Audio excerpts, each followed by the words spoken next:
Sekarang saya akan bahas dulu mengenai aturan penjumlahan. Kapan aturan penjumlahan ini akan bisa digunakan? Oke, saya zoom di sebelah sini.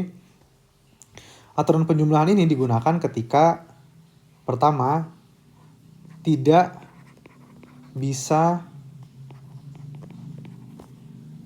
suatu kejadian terjadi bersamaan. Oke.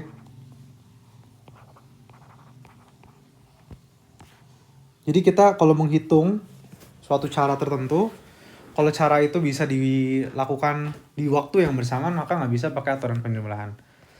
Yang kedua, aturan penjumlahan ini tidak ada urutan.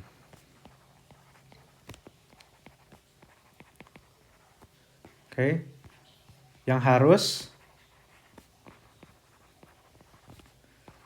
dipenuhi.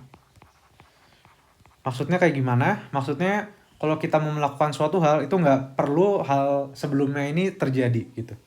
Jadi misalnya kalau saya mau main komputer gitu ya, main game.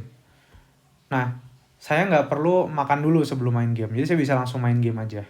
Nggak ada aturan kayak gitu.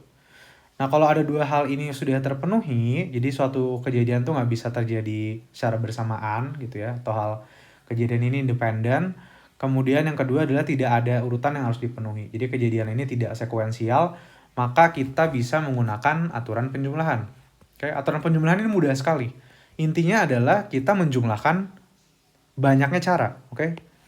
Jadi kita akan menjumlah gitu. Di sini kata kuncinya menjumlah. Jadi di sini digunakan untuk, aturan penjumlahan ini digunakan untuk menjumlah banyak cara yang mungkin menjumlah banyaknya cara gitu. Jadi kita tinggal jumlahin aja.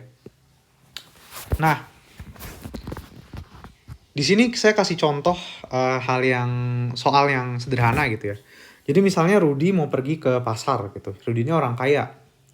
Dia bisa lewat udara, bisa lewat air.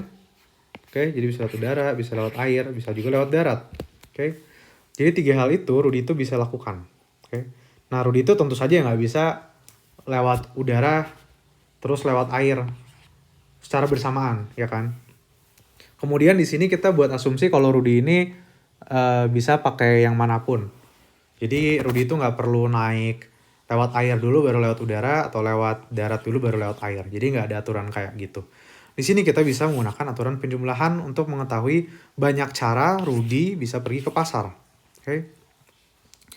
Kalau saya tanya moda transportasi apa saja yang Rudy bisa gunakan, ya berarti ada 3 kan. Lewat udara, air, dan darat. Kita hitung aja manual.